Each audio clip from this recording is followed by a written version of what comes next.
Bonjour et bienvenue dans le flash d'information. Les élections locales de 2023 se tiendront le 2 septembre prochain. Hier jeudi, le Rassemblement des eaux-fouettistes pour la démocratie et la paix a investi ses candidats au Sofitel Abidjan au Côte d'Ivoire en présence du président Alassane Ouattara qui a indiqué que le processus de sélection des candidats a été effectué de manière objective. Puis le chef de l'État a promis de faire preuve de fermeté à l'égard des candidatures indépendantes provenant de son parti. On part maintenant à Fès, au Maroc, où vient de se tenir la conférence internationale eau et climat. La communauté de l'eau s'y est engagée à s'appuyer sur la gestion intégrée des bassins pour une gestion durable de l'eau. La Côte d'Ivoire, qui était représentée sur place à ce rendez-vous mondial, donc, entend faire de la sécurisation de cette ressource une priorité. Les précisions de nos envoyés spéciaux Dangui Dangui et Sangari Adama. L'eau est au centre de tout théâtre de développement. La disponibilité de l'eau, en qualité comme en quantité, exige une gestion intégrée des bassins en tant que cadre d'action.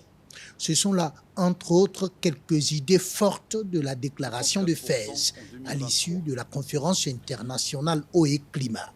Conférence au cours de laquelle la Côte d'Ivoire, représentée par le ministre des Eaux et Forêts, s'est enrichie de nombreuses bonnes pratiques. Nous avons obtenu que la Côte d'Ivoire doit être présente au niveau du réseau mondial, c'est-à-dire le Conseil mondial de l'eau.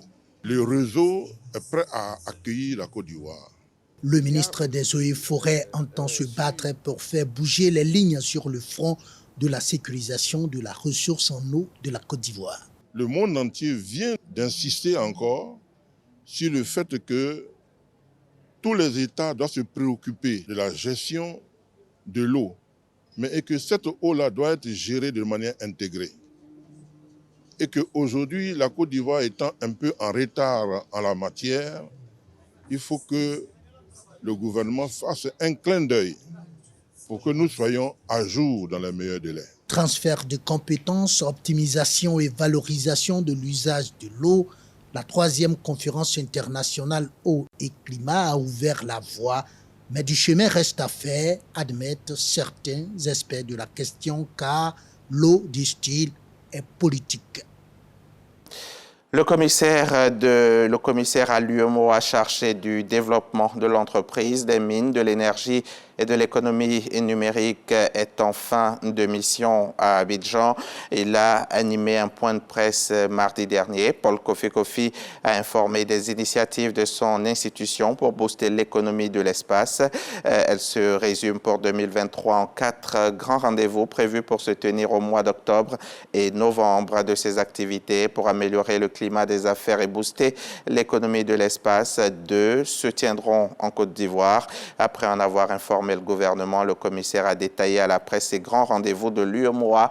On en parlera dans le 13h avec notre reporter Léon Brokwabé. Le procureur de la Cour pénale internationale, Karim Khan, a annoncé hier au Conseil de sécurité des Nations Unies l'ouverture d'une enquête sur de possibles nouveaux crimes de guerre au Darfour. D'après la juridiction, l'escalade des violences dans le pays après 3 mois de conflit suscite une grande préoccupation et la CPI veut éviter que l'histoire se répète. Au début des années 2000, la guerre civile au Darfour avait fait 300 000 morts et depuis le 15 avril, le conflit qui oppose les 2 généraux au Soudan a déjà fait 3 000 morts et plus de 3 millions de blessés.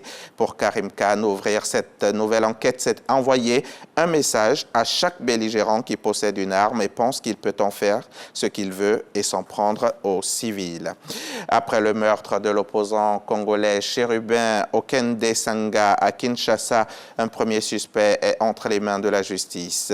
Là, il a été appréhendé jeudi sur le lieu où a été découvert le véhicule dans lequel se trouvait le corps sans vie du député. Les autorités poursuivent l'enquête judiciaire ouverte grâce à la police scientifique et aux services de communication qui sont mis à contribution. La vérité sera découverte, a rassuré le le magistrat qui a mis en garde les réseaux sociaux contre la manipulation. Selon la police, une arme de 9 mm se trouvait à côté du corps avec des impacts de balles. La fête nationale française du 14 juillet est l'occasion, comme chaque année, de grands rendez-vous exceptionnels, défilés militaires, grands concerts gratuits, feux d'artifice.